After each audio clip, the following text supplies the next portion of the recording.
बधाई और बहुत बहुत शुभकामनाएं आपको। और मैं क्षमा चाहता हूं दोस्तों, मैं आपके बीच कुछ देरी से आया, लेकिन आप जानते हो नामांकन के बहुत ही सीमित दिन होते हैं और प्रदेश में अलग अलग जगहों पर नामांकन हो रहे थे। कल मैं जोधपुर में था और आज सुबह बाड़मेर में हमारा कार्यक्रम था। तो बाड़मेर के हमारे उम्मीदवार का नामांकन तो भरा दिया, लेकिन उनकी जो सभा थी और हरीश जी की सभा थी एक ही टाइम पर थी। तो मैं हिंदुस्तान पाकिस्तान का बॉर्डर वहां से चल के हरीश जी का समर्थन करने, आप सबसे समर्थन मांगने के लिए यहाँ पर आया हूँ। और हरीश जी, आप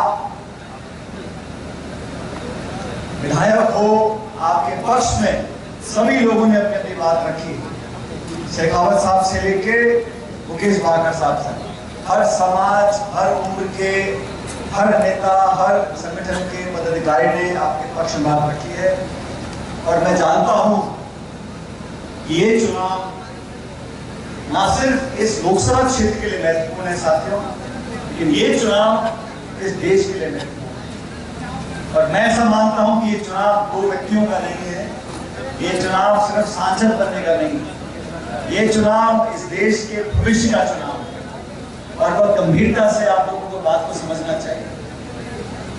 ठीक है, सांसद चुने जाते हैं, हर बार 5 साल में चुनाव आते हैं, लेकिन जो वातावरण 10 साल से इस देश में है, जो 10 साल से सरकार ने काम किए, आलोचना सब कर सकते हैं, कमियां सब सरकारों में होती है, लेकिन इस सरकार ने विशेष रूप से एक ऐसी दमनकारी नीति अपनाई है। कांग्रेस मुक्त बनाना चाहते हैं हिंदुस्तान को, विपक्ष के लोगों की आवाज को दबाना चाहते हैं, वहां तक भी ठीक है, लेकिन संवैधानिक संस्थाओं का 75 साल से अलग अलग सरकारों ने जिन संस्थाओं को पोषित कर इतना मजबूत बनाया कि हमारे गणतंत्र, हमारे लोकतंत्र का सिक्का पूरी दुनिया में चलता है, उन संवैधानिक संस्थाओं को नीतिगत तरीके से जानबूझकर उनकी विश्वसनीयता को खत्म करने की साजिश ये सरकार रच रही है। आपको गंभीरता से सुनो, लोकतंत्र का मतलब ये नहीं होता कि वोट डालकर कोई जीत जाए।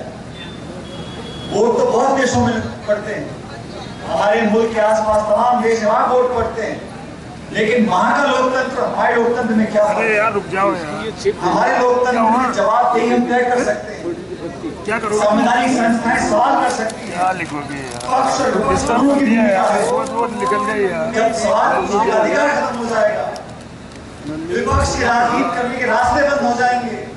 कांग्रेस प्रमुख विपक्षी दल है, हमारे बैंक के खातों 1994 में कोई नोटिस आया था इनकम टैक्स का, उस नोटिस के आधार पर कांग्रेस के 11 खाते बंद कर दिए, एनएसयूआई का खाता बंद कर दिया, यूथ कांग्रेस के खाते बंद कर दिए। सरकार ने करे वो तो मैं धन्यवाद देना चाहता हूं सुप्रीम कोर्ट का कि सुप्रीम कोर्ट ने इंटरवीन किया और ये कार्रवाई को रोका। जो खाते बंद करना चाहते हैं, निर्वाचित मुख्यमंत्री को जेल में डालना चाहते हैं, मुकदमे करना चाहते हैं, छापे डलवाना चाहते हैं, सरकार की एजेंसी का दुरुपयोग करना चाहते हैं, वो लोग नहीं चाहते इस देश में चर्चा हो। हम चर्चा की चुनौती देते हैं, आप चर्चा करो। 10 साल की आपकी सरकार रही, पूर्ण बहुमत की सरकार रही। और दोस्तों सुनो, पिछली बार 300 पार हुआ था, क्या क्या कानून बनाए, किसानों के खिलाफ 3 काले कानून, नोटबंदी, जीएसटी, ऐसे कानून बना दिए। पार्लियामेंट के अंदर 147 सांसदों को निलंबित कर दिया एक दिन में 147 सांसदों को निलंबित कर दिया और पीछे से सारे कानून पास करा दिए। जब 300 पार हुए तो ये हाल है, अब 400 पार हो गए तो वो पूछने वाला क्या बचेगा? इससे बड़ी सरकारें पहले हुई हैं। राजीव गांधी जी के 425 सांसद जीत कर गए थे, उन्होंने कभी नहीं कहा कि हम बीजेपी मुक्त भारत बनाना चाहते हैं, कभी प्रतिशोध की भावना से काम नहीं किया, बदलने की भावना से काम नहीं किया। आक्रमण की राजनीति, दबाव की राजनीति ये देश में कभी परंपरा रही नहीं। अरे गैर कांग्रेस सरकारें के देश में आई, उनको भी जनता ने वोट डाले थे, लेकिन ऐसा वातावरण जो 10 साल में हुआ हमने कभी देखा नहीं। आपके दल के नेता उनके मंत्रियों के पुत्र किसानों पे गाड़ी से उनको कुचल दें, आप कुछ नहीं करो। आपके दल के सांसद उन पर आरोप लगे यौन शोषण के, हमारी बच्चियां दिल्ली में कर रही थी महीनों तक, उनका कुछ नहीं हो। किसान आत्महत्या करें, आप पे कोई चुनी नहीं थी। आप जानबूझकर लोगों की आवाज दबाना चाहते हो, और अगर विपक्ष कुछ बोलता है तो इनकम टैक्स है, ईडी है, सीबीआई है, पुलिस है, छापे, नोटिस, चरित्र हनन करने की, मीडिया में खबर उछालने की। ये वातावरण जो बना है साथियों, ये हरीश मीणा जी के संसद तक पहुंचने का चुनाव नहीं है। ये चुनाव इस देश में गहरी जड़ों वाला जो लोकतंत्र है उसको सुरक्षित करने का चुनाव है। ये चुनाव किसी को प्रधानमंत्री बनाने ना बनाने का चुनाव नहीं है। ये चुनाव इंडिया अलायंस और एनडीए का नहीं है। ये चुनाव इस देश में जो जमहूरियत है, इस देश में बोलने की, कहने की जो आजादी है, संविधान सबको आजादी देता है। 140 करोड़ देश में मुल्क में लोग रहते हैं, सब बराबर के इंसान हैं। मणिपुर में जो घटना हो रही है, हमारी यात्रा मणिपुर में क्यों शुरू करें? वहां पे भी भारत के नागरिक रहते हैं, उनका शोषण हो, हत्या हो, बलात्कार हो, हिंसा हो, उनकी कोई पूछने वाला नहीं है, क्योंकि उस राज्य में सिर्फ 1 या 2 लोकसभा सीटें। ऐसा वातावरण बना है देश में।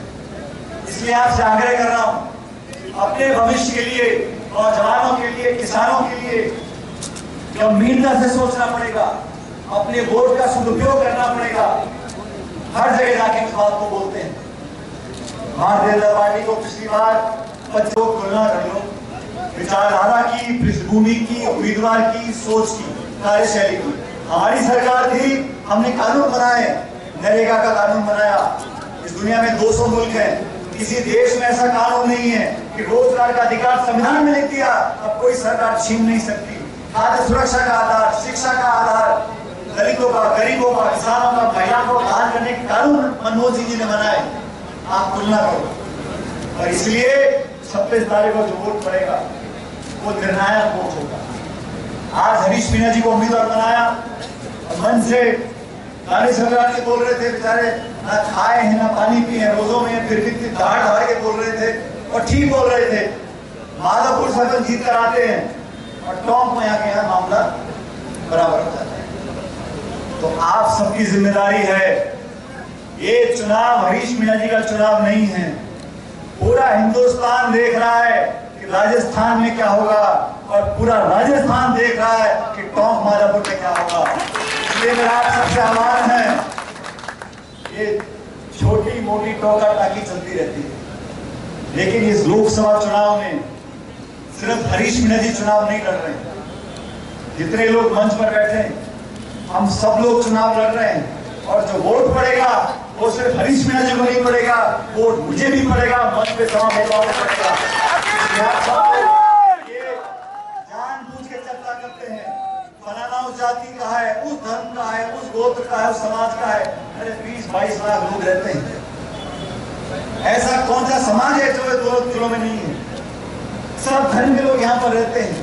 तो सांसद बनकर जाएगा वो सबकी सेवा करेगा, लेकिन सेवा करने का भाव होना चाहिए। मुझे फक्र इस बात का है, हरीश मीणा जी विधायक रहे, सांसद रहे, कि इनके दामन पर कोई छीटा नहीं है, कोई उंगली नहीं उठा सकता कि इनके कार्यकाल में कभी कोई ऐसा काम हो गया। इसलिए भाइयों बहनों बुजुर्गों, कमर कस लो, हर चुनाव चुनौती होती है। और हमारे सभी नेता बैठे, रामकेश चित्रा जी, अशोक गहरा साहब, रानी सम्राट जी, हमारे मेहमान हैं, आज पे माधवपुर से आए हैं। अब इन्होंने ये खुली चुनौती दी है, देखना पड़ेगा जीतने वाला कौन सा जिला होगा। और देखो दुर्गा क्या है, हरीश जी का नाम तो माधवपुर पड़ता है, और विधायक हमारे जिले से हैं, सारे समीकरण बिल्कुल फिट बैठे हैं। जो कोई भी नेता आपको खराब कर रहा है, वो तो कैमरे में पकड़ा गया, सुप्रीम कोर्ट ने लताड़ लगाई, तब जाके मामला ठीक हुआ। ये हाल है जब 300 पार है। फिर कह रहा हूं 400 पार हो गए तो तो कोई सुनने वाला नहीं बचेगा। इसलिए भावना में नहीं बहना। भारतीय जनता पार्टी की कोशिश रहती है कि मुद्दे चुनाव के क्या हो। मुद्दा चुनाव का कभी नहीं 10 साल में हमने क्या काम किया, क्या नहीं किया, क्या महंगाई हो गई है, जब से देश आजाद हुआ है इतनी बेरोजगारी देश में कभी नहीं हुई। आप लोगों को सोचना पड़ेगा। ये जिम्मेदारी सिर्फ एक दल की नहीं है, एक नेता की नहीं है, हम सबकी जिम्मेदारी है। अगर देश में मजबूत लोकतंत्र रहेगा, संविधान सुरक्षित रहेगा, तभी तो हम आगे काम कर सकते हैं। इसलिए ये चुनाव बहुत महत्वपूर्ण है। और मैं जैसा पहले कह रहा था, मेरी विधानसभा क्षेत्र आप लोगों ने 3 महीने पहले बहुत बड़ा आशीर्वाद हम लोगों को दिया। एक अच्छी जीत कांग्रेस पार्टी की यहाँ पर हुई। इस जिले के लोगों से, माधोपुर के जिले के लोगों से आप सबसे कहना चाहता हूँ, अभी प्रचार में हम सब लोग अलग अलग जगह जाएंगे, लेकिन ये लोकसभा का चुनाव हमारा अपना चुनाव है। यहाँ का वोट हम सब लोग मिलकर कांग्रेस पार्टी के बटन दबाकर जिताकर भेजें। तो 10 साल हो गए, बहुत सूखा हो गया, अब थोड़ी हरियाली पैदा करने का समय आया है। और मैं चाहता हूँ, जैसा रानी जी ने कहा, वो 50,000 बोल रहे थे, फिर लाख बोल गए, फिर राम के जी ने उससे आगे बात बोल दी। मैं आंकड़ों में नहीं पढ़ना चाहता हूँ, लेकिन मैं इतना आश्वासन आपसे चाहता हूँ कि कांग्रेस पार्टी की जीत अगर राजस्थान में हो तो सबसे बड़ी जीत तो हमारा लोकसभा सीट हो। हम संघर्ष करने वाले लोग हैं, हम कभी पीछे नहीं हटते। और आप सब जानते हो, मुकेश भाकर जी याद कर रहे थे हरीश मीणा जी को, कि मेरा पुराना संबंध है, ये विधायक भी थे। मुझे लगता है जब मुकेश भाकर जी साथ राजनीति करते थे तब हरीश मीणा जी डीजी थे, तो खूब लाठी टूटी हुई जाते हैं। मुकेश भाकर जयपुर में आती, तो इन्होंने लंबी सेवा प्रदेश में दी है और ईमानदारी से दी है, जिसके साथियों हमारा उम्मीदवार बेहतर है, हमारी सोच बेहतर है और उम्मीदवार की जमानत देने वाले लोग बेहतर है। हमारे पास उम्मीदवार की जमानत कौन ले रहा है आप देखो, और हरीश मीणा जी की जमानत हम लोग ले रहे हैं, मैं ले रहा हूँ, तमाम लोग बैठे ले रहे हैं।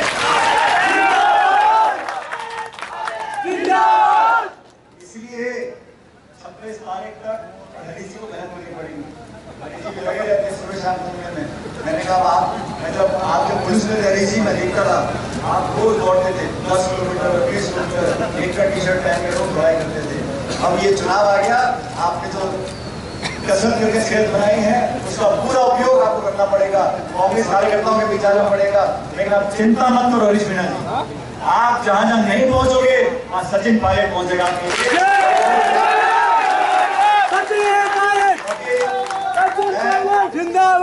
प्रदेश में मैंने बहुत काम किया, लेकिन मेरा जिला मैं यहाँ से विधायक बनकर गया हूँ। मेरी जिम्मेदारी बनती है कि यहाँ से कांग्रेस पार्टी मोटी बहुमत लेकर, अच्छा बहुमत लेकर जीतकर जाए, क्योंकि जब कुछ काम शुरू करते हैं तो उसको खत्म कर चैन लेते हैं। आप लोग बहुत घंटों से यहाँ बैठे हो, मैं 36 गाँव के लोगों से बोलना चाहता हूँ, कृपया करके भारतीय जनता पार्टी की साजिश में नहीं फंसना कि मेरी जाति मेरा समाज मेरा समाज। कृपया करके दो विचारधारा है, एनडीए है, इंडिया अलायंस है, भाजपा है, कांग्रेस है, विकास है, प्रगति है, नौजवान महिला बुजुर्ग सबको संभाल के आगे चलने की सोच हमारी पार्टी की है। और हिंदू मुसलमान पे, मंदिर मस्जिद पे तेरा मेरा करकर झगड़ा कर हिंसा आक्रमण की राजनीति भारतीय जनता पार्टी की है। इसलिए आप लोगों से मेरा करबद्ध निवेदन है कि 26 तारीख को ऐसा परिणाम आए कि मुझे खुशी हो कि मैंने आपसे आज के दिन आपसे वोट मांगा, समर्थन मांगा और आप लोगों ने दोनों हाथों से भारी बहुमत से हरीश मीणा जी को दिल्ली संसद में भेजा है। और मैं अभी रानी जी बोल रहे थे कि ये 6 तारीख को डिस्कस हो जाएंगे, ये कहीं जाने वाले नहीं है। ये सांसद बनने के बाद भी दुगनी ताकत से टॉप और माधोपुर की सेवा करेंगे, मैं जानता हूँ, विश्वास है। आप लोगों को धन्यवाद करता हूँ हरीश जी। और टाइप करना